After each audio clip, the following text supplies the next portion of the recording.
നമുക്കറിയാം, ഈ ലോകം ശാസ്ത്രത്തിന് മാത്രം പിടികൊടുക്കാത്ത ഒരുപാട് നിഗൂഢതകൾ ഒളിപ്പിച്ചു വെച്ചിട്ടുണ്ട്.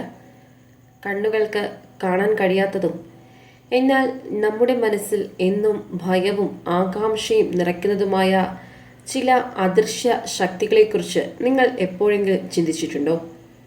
കഥകളിലൂടെയും കെട്ടുകഥകളിലൂടെയും ചിലപ്പോൾ അനുഭവങ്ങളിലൂടെയും മാത്രം നാം അറിഞ്ഞ പ്രേതങ്ങളും ഭൂതങ്ങളും പിശാചുക്കളും എല്ലാം ഇന്നും മനുഷ്യന്റെ ഭാവനയും വിശ്വാസങ്ങളെയും ഒരുപോലെ സ്വാധീനിക്കുന്നുണ്ട്. ഈ ശക്തികൾ യഥാർത്ഥത്തിൽ നിലവിലുണ്ടോ, അതോ വെറും മിഥ്യാബോധങ്ങളാണോ? ഈ ചോദ്യങ്ങൾക്ക് കൃത്യമായ ഉത്തരമില്ല. ഇന്ന് നമ്മൾ അത്തരമൊരു നിഗൂഢയാത്ര ആരംഭിക്കുകയാണ്. ലോകമെമ്പാടുമുള്ള ആളുകൾക്ക് പറയാനുള്ളതും കാലങ്ങളായി രഹസ്യമായി സൂക്ഷിക്കപ്പെടുന്നതുമായ ചില വിചിത്ര അനുഭവങ്ങളിലേക്കും വിശ്വാസങ്ങളിലേക്കും നമ്മൾ കടന്നു ചെല്ലുന്നു. ചിലപ്പോൾ നമ്മുടെ ഉറക്കം കെടുത്തുന്ന, ചിലപ്പോൾ തണുത്ത കാറ്റ് പോലെ ശരീരത്തിലൂടെ കടന്നു പോകുന്ന, എന്നാൽ എന്നും നമ്മളെ ആകാംക്ഷയിൽ ആഴ്ത്തുന്ന ആ അദൃശ്യ ശക്തികളുടെ യഥാർത്ഥ സ്വഭാവം എന്തായിരിക്കും? പ്രേതത്തെ കണ്ടിട്ടില്ലെന്ന് പറയുന്നവർക്ക് വേണ്ടി ഇന്ന് പ്രേതത്തെ കണ്ടാലോ?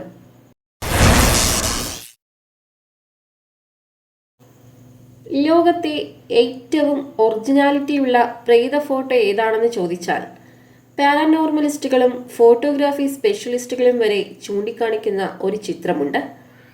1966 ഇംഗ്ലണ്ടിലെ ഗ്രീൻവിച്ചിലുള്ള നാഷണൽ മാരിടൈം മ്യൂസിയത്തിൽ വെച്ചെടുത്ത പടികൾ കയറുന്ന പ്രേതത്തിന്റെ ചിത്രം.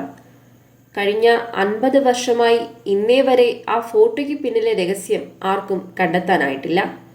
ഇതിനോടകം ഫോട്ടോയിലും അതിൻ്റെ നെഗറ്റീവിലും നടത്തിയ പരീക്ഷണങ്ങൾക്കും കയ്യും കണക്കുമില്ല. ഇപ്പോഴും മനുഷ്യ മനസ്സിലേക്ക് ഭീതിയുടെ പടവുകൾ ചവിട്ടി കയറുകയാണ് ആ പ്രേതം.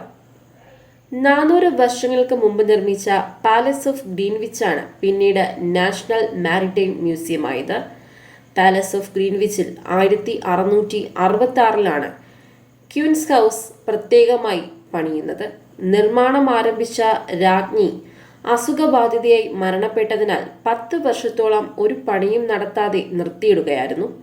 പിന്നീട് പുനരാരംഭിച്ച് 1635 ടുലിപ്പ് പടിക്കെട്ടുകളുടെ നിർമ്മാണം പൂർത്തിയാക്കി. ടുലിപ്പ് പടികൾ ലോക പ്രശസ്തമാണ്. ഇതിൻ്റെ മാസ്മരിക ഭംഗിക്കു പിന്നിലെ രഹസ്യം ഇപ്പോഴും ഏറെക്കുറെ അജ്ഞാതവുമാണ്. അത്രമാത്രം തന്ത്രപരമായാണ് ഇതിൻ്റെ നിർമ്മാണം. ഇംഗ്ലണ്ടിന്റെ ചരിത്രത്തിലെ ഒട്ടേറെ നിർണായക മുഹൂർത്തങ്ങൾക്ക് സാക്ഷിയായിട്ടുണ്ട് ക്യൂൻസ് ഹൗസ്. പല കൊട്ടാര വാർത്തകളും പുറംലോകത്തിന് അന്യവുമായിരുന്നു. കൊട്ടാരത്തെപ്പറ്റിയും ടുലിപ്പ് പടിക്കെട്ടുകളെപ്പറ്റിയും അതിനാൽ തന്നെ കഥകളുമേറെ ജനിച്ചു.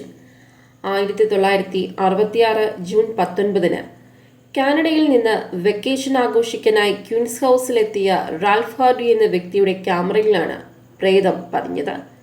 ഭാര്യയ്ക്കൊപ്പമായിരുന്നു അദ്ദേഹത്തിന്റെ വരവ്. പക്ഷേ ക്ഷണിക്കപ്പെട്ട അതിഥികൾക്കല്ലാതെ അക്കാലത്ത് ടുലിപ്പ് പടി കയറി മുകളിലേക്ക് പോകാൻ അനുവാദമുണ്ടായിരുന്നില്ല. പ്രവേശനമില്ല എന്ന് പടിയുടെ ചുവടെ തന്നെ എഴുതിയിട്ടുമുണ്ടായിരുന്നു. അതിനാൽ തന്നെ താഴെ നിന്ന് പടിയുടെയും സമീപത്തെ ബൾബിന്റെയും ചിത്രമെടുക്കാനായിരുന്നു ഹാർഡിയുടെ ശ്രമം. അന്നേരം പരിസരത്ത് ഹാർഡിയും ഭാര്യയും മാത്രമേ ഉണ്ടായിരുന്നുള്ളൂ. സമയം ഏകദേശം വൈകിട്ട് 5:15 5:30 ഇടയ്ക്ക്. പാലസ് എല്ലാം നടന്നു കണ്ട് തിരികെ കാനഡയിലെത്തി നെഗറ്റീവ് ഡെവലപ്പ് ചെയ്തപ്പോഴാണ് ഹാർഡി ഞെട്ടിത്തരിച്ചു പോയത്. താനെടുത്ത ടുലിപ്പ് ഫോട്ടോയിൽ മൂടിപ്പുതച്ച വസ്ത്രം ധരിച്ച രൂപത്തിൽ ഒരാൾ ഇരു കൈകളും പടിക്കെട്ടിൽ പിടിച്ച് മുകളിലേക്ക് കയറാൻ ശ്രമിക്കുന്നു. പിറകിൽ നിന്ന് വെളിച്ചമുള്ളതിനാൽ ആ ബ്ലാക്ക് ആൻഡ് വൈറ്റ് ചിത്രത്തിൽ പ്രേതരൂപത്തിന്റെ മുഖം അവ്യക്തമായിരുന്നു. ഒട്ടും വൈകാതെ തന്നെ ഹാർഡി ഫോട്ടോ ഇംഗ്ലണ്ടിലെ ഗോസ്റ്റ് ക്ലബിന് പരിശോധനയ്ക്ക് കൈമാറി. അവരുടെ നിർദ്ദേശപ്രകാരം ഫോട്ടോ കൊഡാക് ഫിലിം കമ്പനിക്കും നൽകി. കൊഡാക്കിന്റെ സെയ്സൈക്കൺ കൻറ്റീന ക്യാമറ ഉപയോഗിച്ചായിരുന്നു ഫോട്ടോ എടുത്തത്. കൊഡാക്രോം 35mm ഫിലിമിൽ ഫോട്ടോ എടുക്കുമ്പോൾ പരിസരത്ത് ലൈറ്റല്ലാതെ ഫ്ലാഷും ഉപയോഗിച്ചിരുന്നില്ല. ഫോട്ടോ പരിശോധിച്ച കൊഡാക്ക് അധികൃതരും പറഞ്ഞു, യാതൊരുവിധ കൃത്രിമ പണികളും ഫോട്ടോയിലോ നെഗറ്റീവിലോ നടത്തിയിട്ടില്ല. പ്രേതമായാലും മനുഷ്യനായാലും എന്തോ ഒന്ന് അന്നേരം ക്യാമറയ്ക്ക് മുന്നിൽ ഉണ്ടായിരുന്നു എന്നത് ഉറപ്പാണെന്നും കൊഡാക് വ്യക്തമാക്കി. ഫിലിം കളറിലാക്കിയതും പരിശോധന നടത്തി നോക്കി. പക്ഷേ ഫോട്ടോയുടെ കാര്യത്തിൽ ഹാർഡിയെ അവിശ്വസിക്കേണ്ട ആവശ്യമില്ലെന്നായിരുന്നു കൊട്ടാരം ജീവനക്കാരുൾപ്പെടെ പറഞ്ഞത്. കാരണം ടുലിപ്പ് പടിക്കെട്ടുകൾ പണ്ട് മുതൽക്കേ കുപ്രസിദ്ധമാണ്. അവ്യക്ത രൂപങ്ങളെ ഈ പടികളിൽ പലരും മുൻപ് തന്നെ കണ്ടിട്ടുണ്ട്. അജ്ഞാതമായ ശബ്ദങ്ങളും കേൾക്കാറുണ്ട്. ചിലപ്പോൾ കുട്ടികൾ ഒരുമിച്ച് കൊയർ ഗാനം പാടുന്നതും കേട്ടിട്ടുണ്ടത്രേ. പടിക്കെട്ടിലൂടെ നടക്കുമ്പോൾ ദേഹത്ത് ആരോ തോണ്ടുന്നത് പോലുള്ള അനുഭവങ്ങളും പലർക്കും ഉണ്ടായിട്ടുണ്ട്. പടിക്കെട്ടിന് താഴെ നരച്ച വസ്ത്രം ധരിച്ച ഒരു സ്ത്രീ ചോരപ്പാടുകൾ തുടച്ചു മാറ്റുന്നത് കാഴ്ച കണ്ടിട്ടുണ്ടെന്ന് പല സ്ത്രീകളും അനുഭവമായി പറഞ്ഞിട്ടുണ്ട്. 300 വർഷം മുമ്പ് 50 അടി മുകളിൽ നിന്ന് അതേ സ്ഥാനത്ത് കൊട്ടാരത്തിലെ ഒരു പരിചാരിക വീണ് മരിച്ചിട്ടുമുണ്ടത്രേ. ഹാർഡി എടുത്ത മറ്റ് ഫോട്ടോകളാകട്ടെ സാധാരണ പോലെ കൊട്ടാരത്തിന്റെ വിവിധ ഭാഗങ്ങളുടെ ഭംഗി ഒപ്പിയെടുക്കുന്നതായിരുന്നു. ടുലിപ്പ് പടികളിലെ പ്രേതചിത്രത്തിന് തൊട്ടു മുൻപും ശേഷവും എടുത്ത മറ്റ് കൊട്ടാര ഭാഗങ്ങളുടെ ചിത്രങ്ങളിലും ഒരു കുഴപ്പവുമില്ല. ഹാർഡി തന്റെ ക്യാമറയുമായി 1967 ടുലിപ്പ് പടികളിലെ അതേ പ്രേതസ്ഥലത്തെത്തിയിരുന്നു. മ്യൂസിയം ഫോട്ടോഗ്രാഫറുടെ സഹായത്തോടെ പഴയ അതേ പൊസിഷനിൽ നിന്ന് ചിത്രമെടുത്തെങ്കിലും ഇത്തവണ യാതൊന്നും തന്നെ ക്യാമറയിൽ പതിഞ്ഞില്ല. അടുത്തിടെ കൊട്ടാരത്തിൽ മറ്റൊരു സംഭവം നടന്നു. അവിടുത്തെ ഒരു വാതിൽ തനിയെ അടയുന്നത് കണ്ട് ചെന്ന് നോക്കിയതാണ് ആർട്ട് ഗാലറി അസിസ്റ്റന്റ്മാരിൽ ഒരാൾ.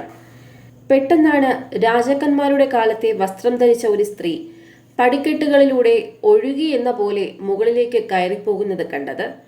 ആ കാഴ്ചയ്ക്ക് മുന്നിൽ താനും സഹപ്രവർത്തകരും തണുത്തുറഞ്ഞു പോയെന്നാണ് ജീവനക്കാർ പിന്നീട് മാധ്യമങ്ങളോട് തന്നെ പറഞ്ഞത്. നിങ്ങൾക്ക് എന്താണ് ഈ വീഡിയോയെക്കുറിച്ച് പറയാനുള്ളത്? നിങ്ങൾക്ക് ഇത്തരത്തിലുള്ള എന്തെങ്കിലും അനുഭവങ്ങൾ ഉണ്ടായിട്ടുണ്ടോ? കമന്റ് ബോക്സിൽ രേഖപ്പെടുത്താൻ മറക്കരുത്.